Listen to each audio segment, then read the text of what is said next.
5학년 친구들 안녕. 전 따뜻함을 몰고 온 훈훈한 남자 마스크의 희재고요. 즐거운 방학에 상큼상큼 귀여움을 몰고 온 저는 이한입니다. 긴가? 민거, 잘 모르는 게 있다면 또 궁금하거나 알고 싶은 게 많다면 오늘도 저 희재와 이한이와 함께해요. 함께해요. 긴가? 민가, 아하 쇼. 오늘의 주제 나라. 3강 전통이 흐르는 도시 전주. 전라북도의 행정, 교육, 문화의 중심지이며 전통 문화가 잘 보존된 도시 전주는 전주성의 풍남문과 조선 태조 이성계의 초상화가 모셔진 경기전과 같은 조선시대 유적이 많은 곳입니다. 오늘은 전통의 도시 전주에 대해서 알아볼까요? 아, 전주. 전주하면 떠오르는 거. 비빔밥. 조이현답다. 뭐가요? 전주하면 한옥마을, 한지, 부채같이 유명한 게 얼마나 많은데 꼭 먹을 거부터 말하지? 제가 먹을 걸 좋아해서가 아니라 전주하면 비빔밥. 비빔밥 하면 전주잖아요. 근데 왜 전주 비빔밥이 유명하지? 그러게요.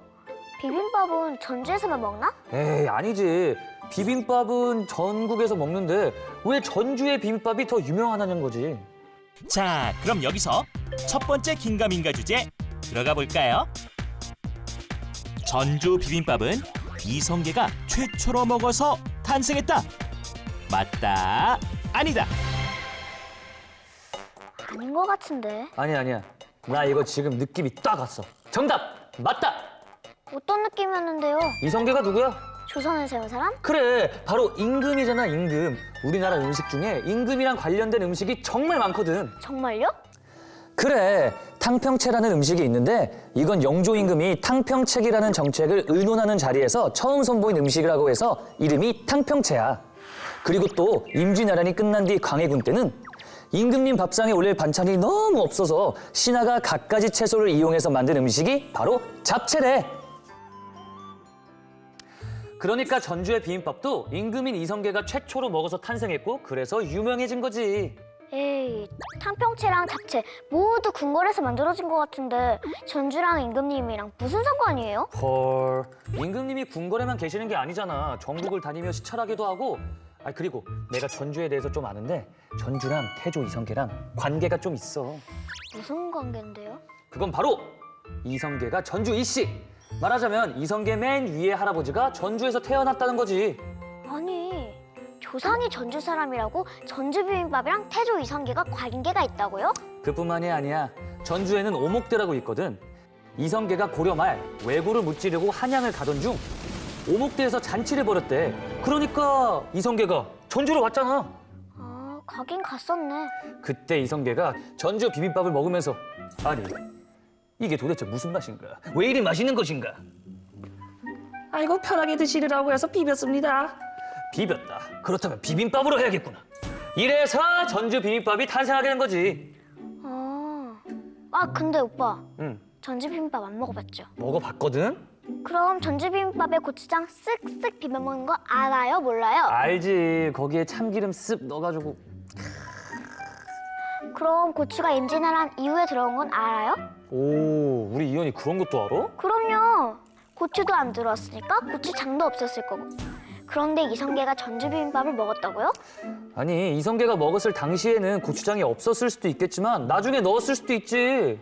에이, 그냥 이성계랑 상관없이 전주 사람들이 즐겨 먹던 음식이 전주 비빔밥이었을 거예요. 그런데 왜 유명해졌는데? 특별히 맛있으니까? 에이, 다른 동네 비빔밥은 맛이 없나? 임금님이 최초로 먹어줘야 유명해지지. 전주 비빔밥은 이성계가 최초로 먹은 게 맞다! 이성계가 최초로 먹은 게 아니다! 맞다! 아니다! 맞다! 아니다! 에이, 싸우지들 말아요. 자, 과연 첫 번째 긴가민가 주제의 정답은 무엇일지 확인해 볼까요? 전주 비빔밥은 이성계가 최초로 먹어서 탄생했다. 정답은 아니다. 아니, 그럼 왜 유명해진 건데요? 이해를 할 수가 없어.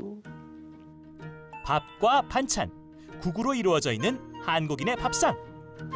이 밥에 반찬을 다 더해 비비면 비빔밥이고 국에 밥을 말면 국밥이죠. 이렇게 비빔밥은 아마도 매우 오랜 옛날부터 한국인이 먹어온 음식이라고 추정하고 있는데요. 그런 비빔밥 중에 하나인 전주 비빔밥은 1900년대부터 식당에서 팔았던 음식이라고 해요. 특히 전주하면 비빔밥으로 유명하게 된 것은 1970년대 전주 비빔밥을 팔던 음식점이 서울의 한 백화점에서 분점을 내어 인기를 끌면서부터인데요. 이후 전국적으로 전주 비빔밥집이 많이 등장하면서 전주 비빔밥이 매우 유명해졌다고 합니다. 헐, 임금인 이성계랑 상관없이 전주 비빔밥집이 많아져서 유명해지게 된 거구나. 그러게요. 조선시대가 아니고 유명해진 지 얼마 안 됐네요. 얼마 안 됐어도 쭉 이어가면 전통이 되는 거지. 근데 왜 전주는 전통의 도시라고 하는 걸까요? 우리 이현이가 비빔밥만 좋아해서 그러지 전주하면 떠오르는 게 또 하나 있거든. 바로 전주 땡땡 마을. 아, 전주 한옥마을. 그래, 딱 떠오르잖아. 한옥마을도 있으니까 전통의 도시지. 자꾸 저더러 비빔밥만 좋아한다고 하는데 그럼 오빠는 전주 한옥마을에 한옥이 몇 채 있는 줄 알아요? 100채? 아니. 200채. 땡! 800채. 800채? 아니, 그렇게나 많았나? 그러니까 한옥마을이죠. 아니, 근데 전주에는 왜 그렇게 한옥이 많을까? 전주가 옛날부터 한옥을 잘 보존해서 아닐까요? 보존? 자, 그럼 여기서 두 번째 긴가민가 주제 들어갑니다. 전주는 조선시대 때부터 소방시설이 잘 되어 있어 한옥이 많이 남아있다. 맞다, 아니다. 아, 한옥이 나무가 많으니까 불에 잘 타니까 그럴 수도 있겠다. 맞다! 아니죠. 옛날에는 소방서도 없었는데 소방시설이 있었다고요? 아니다. 소방서는 없었지만 옛날에도 소방시설이 없었단 건 아니지. 그럼 어떤 게 있었는데요? 내가 전주에 대해서 잘 안다고 했잖아. 전주 한옥마을 아래 이성계의 초상화가 그려진 경기전이라고 있거든. 그리고 그 안에 무쇠로 만든 드무라는 게 있는데 거기에 물을 항상 받아뒀다가 불이 나면 거기에 담겨져 있는 물을 퍼와서 바로 불을 껐대. 말하자면 드무가 조선시대 소방시설이었던 거지. 근데 그 드무 궁전에도 있는 거 아니에요? 이현이도 알아? 네, 저 경복궁 갔다 봤어요. 맞아. 경복궁 긍정전에는 드무가 1개 있는데 경기전에는 양쪽에 3개씩 6개나 있었대. 경기전에는 드무가 많았구나. 어때? 이것만 봐도 전주는 소방시설에 관심이 많았고 그렇기에 한옥이 잘 보존되어서 내려올 수 있었던 거지. 그럼 드무는 집집마다 있었어요? 그렇지는 않을걸? 에이, 그럼 소방시설 때문 아니잖아요. 드무는 경기전이나 궁궐같이 임금님이랑 상관 있는 곳에만 있는 거였고. 아니 그렇긴 하지만 그래도 집집마다 불이 났을 때를 대비하는 뭔가 소방시설이 있었을 거야. 그렇지 않고서야 전주에만 왜 이렇게 한옥이 많은데? 그거야 전통을 사랑하는 사람들 마음 때문에 한옥을 부시지 않고 한옥에서 오래 살았기 때문 아닐까요? 에이, 그게 마음만으로 되나. 조선시대 때 전쟁도 많이 일어나고 불나면 바로 없어지고 그랬을 텐데 소방시설 때문이 맞다! 소방시설 때문에 아니다! 맞다! 아니다! 맞다! 아니다! 그럼 두 번째 긴가민가 주제의 정답 확인해 볼까요? 전주는 조선시대 때부터 소방시설이 잘 되어 있어 한옥이 많이 남아있다. 정답은 아니다. 왜 아닌데요. 전주 한옥마을의 한옥들은 일제강점기인 1930년대 지어진 집들이기 때문이에요. 1905년 을사늑약으로 조선은 외교권과 주권을 박탈당하게 됐고 상인들을 비롯한 일본 사람들이 들어와 집을 짓고 살기 시작했어요. 와타시와 전주에서는 집도 짓고 장사하겠다로. 이때부터 꾸준하게 전주에는 일본 상인들이 늘어나고 시장을 장악하게 되자 1930년대부터 이러다가 전주가 일본 사람들 천지가 되겠어요. 전주 시내까지 일본 사람들이 들어와서 자리를 차지하기 전에 우리가 집을 지어서 막읍시다. 좋아요. 우리 조선의 전통인 한옥을 지어서 본때를 보여줍시다. 전주 사람들은 교동과 풍남동에 한옥을 지어 마을을 이뤘고 이때 한옥마을이 만들어지게 됐답니다. 와, 조선시대 때부터 내려온 게 아니라 일본 사람들에 대한 반발심 때문에 커다란 마을이 생기게 된 거구나. 그래서 다른 도시보다 한옥이 많은 거였네요. 그런데 전주는 비빔밥도 그렇고 한옥마을도 그렇고 전통을 만들어 오는 곳이기 때문에 전통의 도시인가 봐. 그렇네요. 전주는 전통을 만들기도 하지만 한국의 종이인 한지의 전통을 이어오고 이 한지로 만든 공예품과 부채의 생산지로도 유명해요. 또 판소리와 농악들, 전통 민속예술을 겨루는 전주 대사슴놀이도 해마다 열리고 있고 태조 이성계의 초상화가 모셔진 경기전은 조선의 역사적 사실을 왕별, 날짜별로 정리한 조선왕조실록을 보관했던 사고가 있던 곳이기도 해요. 실록은 아주 중요한 역사책이기 때문에 불에 타거나 잃어버리는 것을 대비하기 위해 서울과 충주, 전주와 성주 4곳에 사고를 만들어 나누어 보관했었는데요. 현재 우리나라에 남아있는 조선왕조실록 중 임진왜란 이전의 부분은 바로 이 전주의 경기전에 있던 사고에서 보관하던 것이라고 해요. 우와, 전통을 만들기도 하고 지키기도 한 곳이 전주구나. 근데 사고는 원래 4군데라 그랬는데 왜 전주에 것만 남았을까? 그건 바로 역사와 전통을 지키려던 전주 사람의 활약 때문이에요. 1592년 임진왜란이 일어났을 때 왜군은 한양의 궁궐은 물론 조선 곳곳에 불을 질러 수많은 피해를 입혔는데요. 조선왕조실록을 보관하고 있던 4군데의 사고 중 3개를 불태워버리고 나머지 하나의 사고가 있는 전주를 공격 목표로 금산까지 진입해오자 경기전의 참봉으로 있던 오희길은 걱정이 태산 같았어요. 왜군이 쳐들어오면 이 실록들도 다 불태워버릴 텐데 그러기 전에 이걸 옮겨야 하는데 어떻게 다 옮기지? 오희길은 전주 가까운 곳에 살고 있던 선비 손옥록을 찾아가 도움을 청했어요. 나라의 역사가 끊어지지 않도록 보관해야 하지 않겠습니까? 당연하신 말씀이죠. 어떻게 도와드리면 되겠소? 책이 좀 많기 때문에 말 20마리와 인부들이 많이 필요합니다. 좋소. 내 힘 닿는 대로 구해보겠소.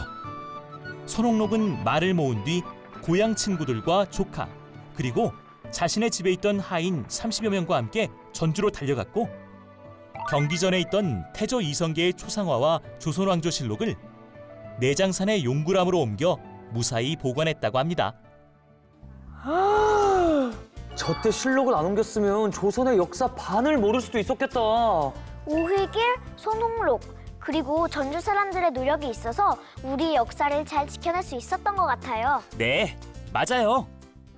이때 전주 사고에서 실록을 잘 보존했기 때문에 조선 25대 왕의 472년간의 역사가 모두 남을 수 있었고 전 세계에서 왕조의 실록으로는 유일하게 조선왕조실록이 유네스코 세계기록유산에 등재가 될 수 있었다고 합니다. 또 인쇄되어진 책을 모두 합치면 그 양이 어마어마하게 많다고 하는데요. 자, 여기서 3번째 긴가민가 주제 들어갑니다.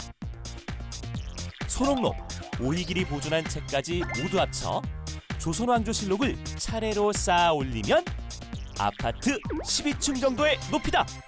O, X. 12층? 12층이면 얼마나 높은 거지? 12층이면 너무 높은데? 아파트 12층의 높이면 성인 20명을 위로 올린 만큼의 높이로 길이로는 34m예요. 참고로 세상 모든 지식이 들어있다는 영국의 유명한 백과사전은 차곡차곡 채우면 1.5m, 아파트 한 층의 반 정도를 채울 정도의 양이라고 해요. 에이, 그럼 전 X. 5층 정도면 몰라도 너무 많아요. 조선의 역사적 사실을 다 적은 책이잖아. 그것도 왕별로 매일매일. 아무리 그래도 역사책이 너무 많잖아요. 5층 정도는 많은 것도 아니지. 적어도 12층 정도는 돼줘야 대단하구나 하는 거지. 12층 5! 그렇게까지 많지 않다. X! 5! X! 오! X! 자, 그럼 3번째 긴가민가 주제의 정답 확인해 볼까요? 조선왕조실록을 차례로 쌓아 올리면 아파트 12층 정도의 높이다. 정답은 O! 예스! 그렇게나 많아요? 아, 드디어 3번째 문제를 맞췄다. 예스! 역사책이 왜 이렇게 많아요? 국보 제151호인 조선왕조실록은 모두 1893권으로 한 권의 높이는 1.7cm이고 모두 쌓아 올리면 34m. 조선왕조실록의 양이 이렇게 많은 건 태조실록, 세종실록처럼 한 왕이 나라를 다스렸을 때의 정치, 경제, 사회, 문화, 법률과 같은 다양한 분야의 역사적 사실을 모두 기록했기 때문인데요.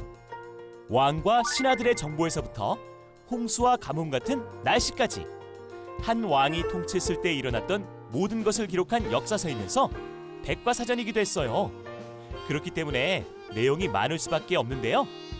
조선왕조실록을 한 사람이 하루에 100쪽씩 읽어도 4년 3개월이나 걸린다고 해요.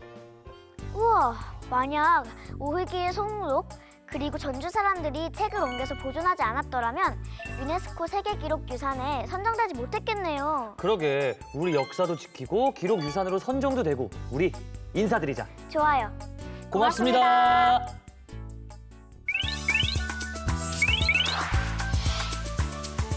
그런 게 있었어? 아하 TV. 조선왕조실록을 보관했던 사고가 있었던 경기전. 이 경기전에는 내산문과 외산문이 있는데 그중 외산문의 가운데에 있는 문에는 비밀이 있다고 한다. 과연 어떤 비밀일까?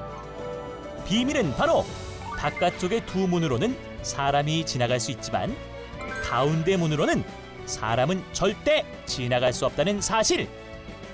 단 한 사람은 예외다.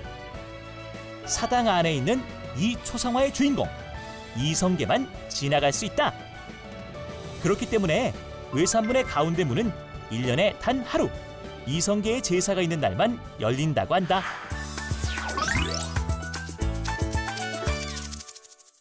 우와, 전주 정말 매력적인 도시다. 전통을 만들기도 하고 지켜내기도 하고. 맞아.